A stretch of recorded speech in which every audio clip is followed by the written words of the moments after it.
ಮೋಹನ್ ರಾವ್ ತಮ್ಮ ಫಾರ್ಮ್ ಹೌಸ್ನಲ್ಲಿ ಕೂತು ಫೋನಿಗೆ ಬಂದ ಸಂದೇಶವನ್ನು ಪರಿಶೀಲಿಸ್ತಾರೆ. ಆಗ ಒಂದು ಸಂದೇಶ ನೋಡಿ ಅವರಿಗೆ ಆತಂಕ ಆಗುತ್ತೆ. ಅಂದರೆ ಆ ವಿರಾಟ್ ಮಹಾದೇವ್ ಮೇಲೆ ತನ್ನ ಹಗೆಯನ್ನು ತೀರಿಸ್ಕೊಂಡ.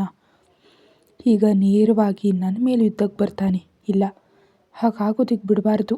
ಈ ನಡುವೆ ನಾನು ಏನಾದರೂ ಮಾಡಲೇಬೇಕು. ಅವನು ತುಂಬ ಅಪಾಯಕಾರಿ. ಅವನು ನನ್ನ ಹತ್ರ ಬರೋ ಅಷ್ಟರಲ್ಲಿ ನಾನು ಇಂಡಿಯಾನ ಬಿಟ್ಟು ಹೊರಟು ಹೋಗಬೇಕು.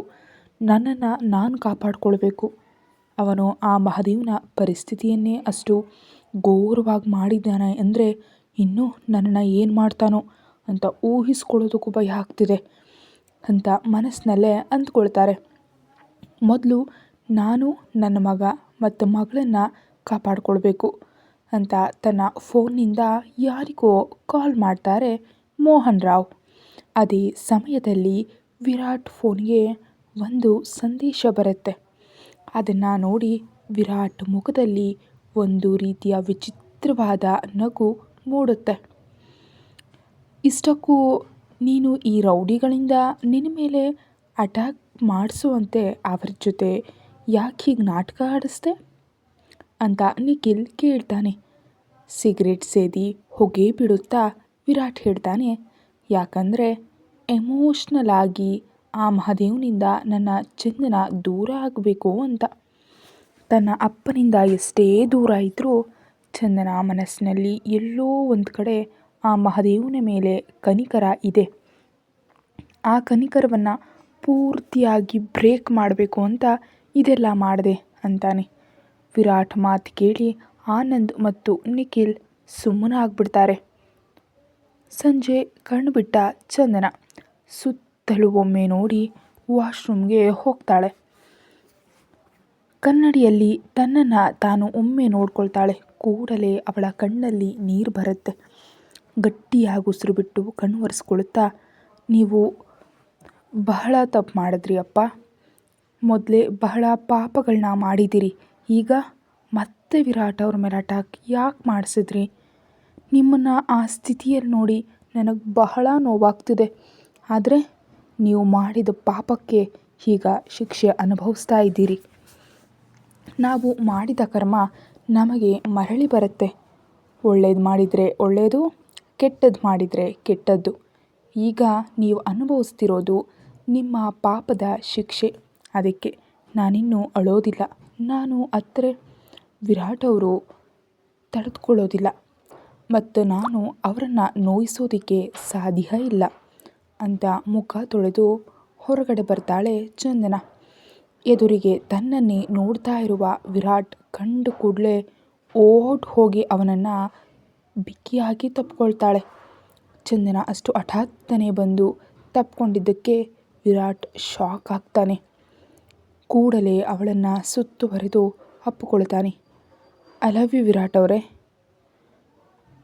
I love you sweetheart ಅಂತ ಇನ್ನೂ ಗಟ್ಟಿಯಾಗಿ ಅವಳನ್ನು ಹತ್ತಿರ ಕೇಳ್ಕೊಳ್ತಾನೆ ವಿರಾಟ್. ಚಂದನ ಏನೂ ಮಾತಾಡದೆ ಅವನ ಎದೆ ಮೇಲೆ ತಲೆ ಇಟ್ಟು ಹೃದಯ ಬಡಿತವನ್ನು ಕೇಳಿಸ್ಕೊಳ್ತಾ ಇರ್ತಾಳೆ. ಸ್ವಲ್ಪ ಸಮಯದ ನಂತರ ಅವಳನ್ನು ದೂರ ಸರಿಸಿ ವಿರಾಟ್ ಅವಳ ಕಣ್ಣುಗಳನ್ನು ನೋಡ್ತಾನೆ. ಕಣ್ಣುಗಳು ಕೆಂಪಾಗಿವೆ ಮತ್ತು ಮುಖ ಡಲ್ಲಾಗಿದೆ. ಅವಳ ಕೆನ್ನೆಯ ಮೇಲೆ ಕೈ ಇಟ್ಟು, ನೀನು ಆರಾಮಾಗಿದೆಯಾ ಅಲ್ವಾ ಸ್ವೀಟ್ ಆರ್ಟ್ ಅಂತ ವಿರಾಟ್ ಕೇಳ್ತಾನೆ. ಹೌದು, ಈಗ ನಾನು ಓಕೆ. ನನ್ನ ಎಮೋಷನ್ಸ್ ಕಂಟ್ರೋಲ್ ಮಾಡ್ಕೊಂಡಿದ್ದೀನಿ. ಅದಕ್ಕೆ ನನಗೆ ಈಗ ಹಸುವಾಗ್ತಿದೆ ಅಂತಾಳೆ ಚಂದನ. ವಿರಾಟ್ ನಕ್ಕು ಅವಳನ್ನು ಎತ್ಕೊಳ್ತಾನೆ. ಎಲ್ಲಿಗೆ ಹೋಗೋಣ ಸ್ವೀಟ್ ಆರ್ಟ್? ಟೆರೇಸ್ ಮೇಲೆ ಅಂತ ಚಂದನ ಹೇಳಿದ ಕೂಡಲೇ ಅವಳನ್ನು ಟೆರೇಸ್ಗೆ ಕರ್ಕೊಂಡು ಹೋಗಿ ಅಲ್ಲಿನ ಉಯ್ಯಾಲೆಯಲ್ಲಿ ಕೂರಿಸ್ತಾನೆ. ಚಂದನ ತನ್ನನ್ನು ತಾನು ಕಂಟ್ರೋಲ್ ಮಾಡಿಕೊಳ್ಳಲು ಬಹಳ ಪ್ರಯತ್ನಿಸ್ತಿದ್ದಾಳೆ ಅಂತ ವಿರಾಟ್ಗೆ ಗೊತ್ತು. ಅದಕ್ಕೆ ಮಹಾದೇವನ ಬಗ್ಗೆ ಯಾವುದೇ ವಿಷಯವನ್ನು ಅವಳ ಜೊತೆ ಹೇಳೋದಿಲ್ಲ. ಸ್ವಲ್ಪ ಹೊತ್ತಿನಲ್ಲಿ ಊಟ ಬಂದ ಮೇಲೆ ಇಬ್ಬರು ಡಿನ್ನರ್ ಮಾಡಿ ವಿರಾಟ್ ಅವಳನ್ನು ಪಾರ್ಕಿಂಗ್ ಏರಿಯಾಗೆ ಕರ್ಕೊಂಡು ಬರ್ತಾನೆ. ಇಲ್ಲಿಗೆ ಕರ್ಕೊಂಡು ಬಂದ್ರಿ ವಿರಾಟ್ ಅವರೇ ಅವಳನ್ನು ಹಿಂದಿನಿಂದ ಅಪ್ಕೊಂಡು, ನಾವೀಗ ಲಾಂಗ್ ಡ್ರೈವ್ ಹೋಗ್ತಿದ್ದೀವಿ, ಯಾವುದಾದ್ರೂ ಒಂದು ಕಾರ್ ಚೂಸ್ ಮಾಡು ಅಂತಾನೆ. ಚಂದನ ಅಲ್ಲಿದ್ದ ಒಂದು ಸ್ಪೋರ್ಟ್ಸ್ ಕಾರ್ ತೋರಿಸ್ತಾ, ಆ ಕಾರ್ನಲ್ಲಿ ಹೋಗೋಣ ಅಂತಾಳೆ. ವಿರಾಟ್ ಕಾರ್ ಅನ್ಲಾಕ್ ಮಾಡಿ ಇಬ್ಬರು ಲಾಂಗ್ ಡ್ರೈವ್ ಹೊರಡ್ತಾರೆ. ಚಂದನ ಮನಸ್ಸನ್ನು ಬೇರೆಡೆಗೆ ತಿರುಗಿಸೋದಕ್ಕೆ ವಿರಾಟ್ ಈ ಡ್ರೈವ್ ಪ್ಲ್ಯಾನನ್ನು ಮಾಡಿರ್ತಾನೆ. ರಸ್ತೆಗಳಲ್ಲೆಲ್ಲ ಸುತ್ತಾಡ್ತಿರುವಾಗ ಒಂದು ಕಡೆ ಚಂದನ ಜೋರಾಗಿ, ಸ್ಟಾಪ್ ವಿರಾಟ್ ಅವರೇ ಅಂತ ಕೂಗ್ತಾಳೆ. ಏನಾಯಿತು ಅಂತ ಗಾಬರಿಯಿಂದ ವಿರಾಟ್ ಕಾರನ್ನು ನಿಲ್ಲಿಸ್ತಾನೆ. ಚಂದನ ತಕ್ಷಣ ಹೊರಬಂದು ನಿಲ್ತಾಳೆ. ವಿರಾಟ್ ಕೂಡ ಹೊರಬಂದು ನೋಡಿದ್ರೆ ಅವಳು ಐಸ್ ಕ್ರೀಮ್ ಬಂಡಿಯನ್ನೇ ನೋಡ್ತಾ ಇರ್ತಾಳೆ. ವಿರಾಟ್ ಅವಳ ಕೈಯನ್ನು ಹಿಡಿತಾನೆ. ಯಾಕೆ ನನ್ನ ಕೈ ಹಿಡಿದ್ರಿ ವಿರಾಟ್ ಅವರೇ? ಸ್ವೀಟಾರ್ಟ್, ನಿನ್ನ ಮನಸ್ಸಿನಲ್ಲಿ ಈಗ ಐಸ್ ಕ್ರೀಮ್ ಓಡ್ತಿದೆ ಅಂತ ನನಗೆ ಗೊತ್ತು. ಈ ಟೈಮ್ನಲ್ಲಿ ಐಸ್ ಕ್ರೀಮ್ ತಿಂದರೆ ನಿನಗೆ ಶೀತ ಆಗುತ್ತೆ. ಸೊ ವಿರಾಟ್ ಮಾತು ಕೇಳಿ ಚಂದನ ಮುಖ ಡಲ್ ಆಗುತ್ತೆ. ಅದನ್ನು ನೋಡಿ ವಿರಾಟ್ ಮನಸ್ಸು ಕರಗಿ, ಸರಿ, ಒಂದೇ ಒಂದು ಐಸ್ ಕ್ರೀಮ್ ತಿನ್ನು ಅಂತ ಪರ್ಮಿಷನ್ ಕೊಡ್ತಾನೆ. ಚಂದನ ಕೂಡಲೇ ಖುಷಿಯಿಂದ ಐಸ್ ಕ್ರೀಮ್ ಬಂಡಿಯ ಹತ್ರ ಓಡ್ತಾಳೆ. ವಿರಾಟ್ ನಗ್ನಗ್ತಾ ಅವಳನ್ನೇ ನೋಡ್ತಾ ಇರ್ತಾನೆ. 10 ನಿಮಿಷದ ನಂತರ 2 ಕೈಗಳು ತುಂಬ ಐಸ್ ಕ್ರೀಮನ್ನು ಹಿಡಿದು ಬರ್ತಿರೋ ಚಂದನಾಳನ್ನು ನೋಡಿ ವಿರಾಟ್ ಆಶ್ಚರ್ಯದಿಂದ, ಏನಿದು ಸ್ವೀಟಾರ್ಟ್, ಇಷ್ಟೊಂದು ಐಸ್ ಕ್ರೀಮ್ಗಳು ಯಾಕೆ ಅಂತ ಕೇಳ್ತಾನೆ. ಯಾಕಂದರೆ ಈ ದಿನ ಮಾತ್ರ ನೀವು ಪರ್ಮಿಷನ್ ಕೊಟ್ಟಿದ್ದೀರಿ, ನಾಳೆಯಿಂದ ತಿನ್ನೋದಕ್ಕೆ ಬಿಡೋದಿಲ್ಲ ತಾನೇ, ಅದಕ್ಕೆ ನನಗಿಷ್ಟಾದ ಫ್ಲೇವರ್ಗಳನ್ನೆಲ್ಲ ತಿಂತಿದ್ದೀನಿ ಅಂತಾಳೆ. ವಿರಾಟ್ ಎಲ್ಲಿ ತಡೀತಾನೋ ಎಂಬ ಆತುರದಲ್ಲಿ ಎಲ್ಲವನ್ನ ಒಟ್ಟೊಟ್ಟಿಗೆ ಬಾಯಿಗೆ ತುರ್ಕೊಳ್ತಾಳೆ. ಸಣ್ಣ ಮಗುವಿನಂತೆ ಮೂಗು ಬಾಯಿ ಎಲ್ಲ ಕಡೆ ಐಸ್ ಕ್ರೀಮನ್ನು ಅಂಟಿಸ್ಕೊಂಡು ತಿಂತಾ ಇರುವಂತಹ ಅವಳನ್ನು ನೋಡಿ ವಿರಾಟ್ ಸುಮ್ಮನೆ ನಗ್ತಾ ಇರ್ತಾನೆ. ಅವಳ ಹತ್ರ ಹೋಗಿ, ನಾನೇನೂ ಅನ್ನೋದಿಲ್ಲ, ನಿಧಾನವಾಗಿ ತಿನ್ನು ಸ್ವೀಟಾರ್ಟ್ ಅಂದರೂ ಕೇಳದೆ ಚಂದನ ಎಲ್ಲವನ್ನೂ ತಿಂದು ಮುಗಿಸಿ ಅವನ ಕಡೆ ಮುಗ್ಧವಾಗಿ ನೋಡ್ತಾಳೆ. ಆಹಾಹಾ, ಸೋ ಕ್ಯೂಟ್ ಅಂತ ಕರ್ಚಿಫ್ನಿಂದ ಅವಳ ಮುಖ ಒರೆಸಿ ಅವಳನ್ನು ಅಪ್ಪಿಕೊಂಡು 5 ನಿಮಿಷದ ನಂತರ ಅಲ್ಲಿಂದ ಮನೆಗೆ ಹೊರಡ್ತಾರೆ. ದಾರಿಯಲ್ಲೇ ಚಂದನ ಮಲಗಿಬಿಡ್ತಾಳೆ. ಮನೆಗೆ ಬಂದ ಮೇಲೆ ವಿರಾಟ್ ಅವಳನ್ನು ಎತ್ಕೊಂಡು ಹೋಗಿ ಬೆಡ್ ಮೇಲೆ ಮಲಗಿಸ್ತಾನೆ. ಅವಳ ಹಣೆಗೆ ಮುತ್ತಿಟ್ಟು, ಬಹಳ ಹತ್ಬಿಟ್ಟೆ ಸ್ವೀಟಾರ್ಟ್, ಇನ್ನು ಸಾಕು, ನಾಳೆಯಿಂದ ನಿನ್ನ ಜೀವನವನ್ನು ಸಂತೋಷದಿಂದ ತುಂಬಿಸ್ತೀನಿ, ನೋವು ನಿನ್ನ ಹತ್ತಿರವೂ ಬರದಂತೆ ನೋಡ್ಕೊಳ್ತೀನಿ ಅಂತ ಅವಳನ್ನು ಅಪ್ಪಿಕೊಂಡು ಮಲಗ್ತಾನೆ. ಮರುದಿನ ಬೆಳಿಗ್ಗೆ ಫೋನ್ ರಿಂಗ್ ಆಗುವಂತಹ ಸೌಂಡ್ಗೆ ಕಣ್ಬಿಟ್ಟ ಚಂದನ ಕಾಲನ್ನು ರಿಸೀವ್ ಮಾಡ್ತಾಳೆ. ಅದು ಬೇರೆ ಯಾರೂ ಅಲ್ಲ, ತನುಜ. ಹಲೋ, ನೀನು ನಿನ್ನೆಯಿಂದ ನನ್ನ ಕಾಲ್ ಯಾಕೆ ರಿಸೀವ್ ಮಾಡ್ತಾ ಇಲ್ಲ ಅಂತ ತನುಜ ಕೂಗ್ತಾಳೆ. ಈಗ ಹೀಗೆ ಕೂಗೋದಕ್ಕೆ ಫೋನ್ ಮಾಡಿದೀಯಾ ಅಂತ ಚಂದನ ಕೇಳ್ತಾಳೆ. ಅದಲ್ಲ, ಇವತ್ತು ಅರ್ಜೆಂಟ್ ಮೀಟಿಂಗ್ ಇದೆ, ನಿನಗೆ ಮತ್ತು ವಿರಾಟ್ ಅವರಿಗೆ ಈ ವಿಷಯ ತಿಳಿಯೋದು. ಯಾಕಂದರೆ ನೀವು ನೆನ್ನೆ ಆಫೀಸ್ಗೆ ಬಂದಿರಲಿಲ್ಲ, ಫೋನ್ ಮಾಡಿದ್ರೆ ನೀವು ಎತ್ತುತ್ತಾ ಇಲ್ಲ. ಈ ಮೀಟಿಂಗ್ನಲ್ಲಿ ನೀನು ನಿನ್ನ ಮೊದಲ ಪ್ರಾಜೆಕ್ಟ್ ಬಗ್ಗೆ ವಿವರಿಸಬೇಕು ಅಂತ ತನುಜ ಹೇಳಿದಾಗ ಚಂದನಾಳ ನಿದ್ದೆ ಪೂರ್ತಿ ಆರು ಹೋಗುತ್ತೆ. ಹೌದಾ ಅಂತ ಆಶ್ಚರ್ಯದಿಂದ ಕೇಳ್ತಾಳೆ. ತನುಜ ಕಾಲ್ ಕಟ್ ಮಾಡಿದ ಮೇಲೆ ಚಂದನ ಪಕ್ಕದಲ್ಲಿ ಮಲಗಿರೋ ವಿರಾಟ್ನನ್ನು ನೋಡ್ತಾಳೆ. ಬಹಳ ಮುದ್ದಾಗಿ ಮಲಗಿರೋಂಥ ಅವನನ್ನು ನೋಡಿ, ನೀವು ಬಹಳ ಹ್ಯಾಂಡ್ಸಮ್ ಆಗಿದ್ದೀರಿ ವಿರಾಟ್ ಅವರೇ, ಲವ್ ಯು ಸೋ ಮಚ್ ಅಂತ ಅವನ ಮುಖಕ್ಕೆಲ್ಲ ಮುತ್ತುಗಳನ್ನ ನೀಡ್ತಾಳೆ. ಆದರೂ ವಿರಾಟ್ ಸುಮ್ಮನಿರ್ತಾನೆ. ಚಂದನ ವಾಶ್ರೂಮ್ಗೆ ಹೋಗೋದಕ್ಕೆ ಎದ್ದಾಗ ಅವಳ ಕೈಯನ್ನು ಹಿಡಿದು ತನ್ನ ಮೇಲೆ ಎಳ್ಕೊಳ್ತಾನೆ. ವಿರಾಟ್ ಅವರೇ, ನೀವು ನಿದ್ದೆ ಮಾಡ್ತಿರ್ಲಿಲ್ವಾ? ಇಲ್ಲ ಸ್ವೀಟಾರ್ಟ್ ಅಂತ ಅವಳಿಗೆ ಮುತ್ತಿಡ್ತಾನೆ.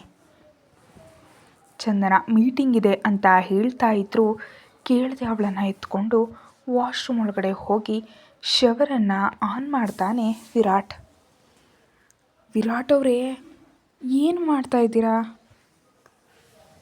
ಲವ್ ಮಾಡ್ತಾ ಇದ್ದೀನಿ ಸ್ವೀಟಾರ್ಟ್ ಅಂತ ಪ್ರೀತಿಯಿಂದ ಅವಳನ್ನು ಚುಂಬಿಸೋದಕ್ಕೆ ಶುರು ಮಾಡ್ತಾನೆ ವಿರಾಟ್. ವಿರಾಟ್ನ ಪೊಸೆಸಿವ್ ಪ್ರೀತಿಗೆ ಚಂದನ ಕೂಡ ಕರಗಿ ಹೋಗ್ತಾಳೆ. ಸುಮಾರು 1 ಗಂಟೆ ನಂತರ ಚಂದನಾಳನ್ನು ಹೊರ ಕರೆತಂದು ಅವನೇ ಸ್ವತಃ ರೆಡಿ ಮಾಡ್ತಾನೆ. ಚಂದನ ಸ್ವಲ್ಪ ಕೋಪದಿಂದ ಅವನನ್ನು ನೋಡ್ತಾ ಇರ್ತಾಳೆ. ಏನಾಯಿತು ಸ್ವೀಟಾರ್ಟ್ ಅಂತ ವಿರಾಟ್ ಕೇಳ್ತಾನೆ. ಇನ್ನೊಮ್ಮೆ ನೀವು ನನ್ನ ಜೊತೆ ಸ್ನಾನಕ್ಕೆ ಬರಬೇಡಿ, ನೀವು ಬಹಳ ಬ್ಯಾಡ್ ಬಾಯ್. ನೋಡಿ ನನ್ನ ಮೈಯೆಲ್ಲ ಹೇಗೆ ಕಚ್ಚಿದ್ದೀರಿ ಅಂತ ಚಂದನ ದೂರಿದಾಗ ವಿರಾಟ್ ಅವಳ ಕುತ್ತಿಗೆ ಮೇಲೆ ಮಾಡಿದ ಗುರುತಿಗೆ ಮುತ್ತಿಟ್ಟು, ಇದು ಪ್ರೀತಿಯಲ್ಲಿನ ನೋವು ಸ್ವೀಟಾರ್ಟ್, ನನ್ನ ಪ್ರೀತಿ ಹೀಗೆ ಇರುತ್ತೆ, ನೀನು ಬರೆಸಲೇಬೇಕು ಅಂತಾನೆ. ಮೀಟಿಂಗ್ಗೆ ತಡ ಆಗ್ತಿದೆ ಅಂತ ಇಬ್ಬರು ಆಫೀಸ್ಗೆ ಹೊರಡ್ತಾರೆ. ಆಫೀಸ್ನಲ್ಲಿ ವಿರಾಟ್ ಕ್ಯಾಬಿನ್ನಲ್ಲೇ ಪ್ರಾಜೆಕ್ಟ್ ಬಗ್ಗೆ ಚರ್ಚಿಸ್ತಾರೆ. ಕೆಲಸದ ವಿಷಯದಲ್ಲಿ ವಿರಾಟ್ ಬಹಳ ಸ್ಟ್ರಿಕ್ಟ್. ಆದ್ದರಿಂದ ಚಂದನ ಹೇಳೋದನ್ನು ಗಮನವಿಟ್ಟು ಕೇಳ್ತಾನೆ. ಮೀಟಿಂಗ್ ಶುರುವಾಗುವ ಮುನ್ನ ನಿಖಿಲ್ ಕಾಫಿ ತಂದು ಕೊಡ್ತಾನೆ.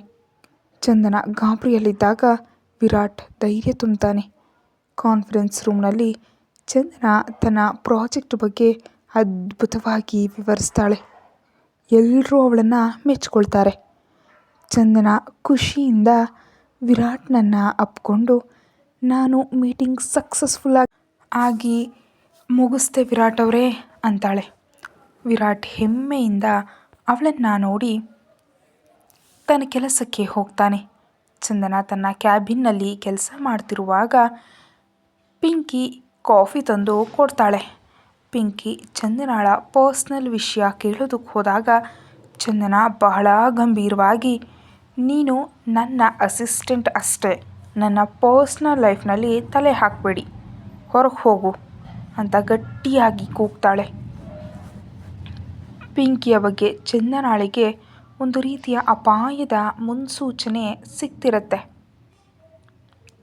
ಅಷ್ಟರಲ್ಲಿ ತನುಜಾ ಬಂದು ಮೀಟಿಂಗ್ ಹೇಗಾಯಿತು ಅಂತ ಕೇಳ್ತಾಳೆ.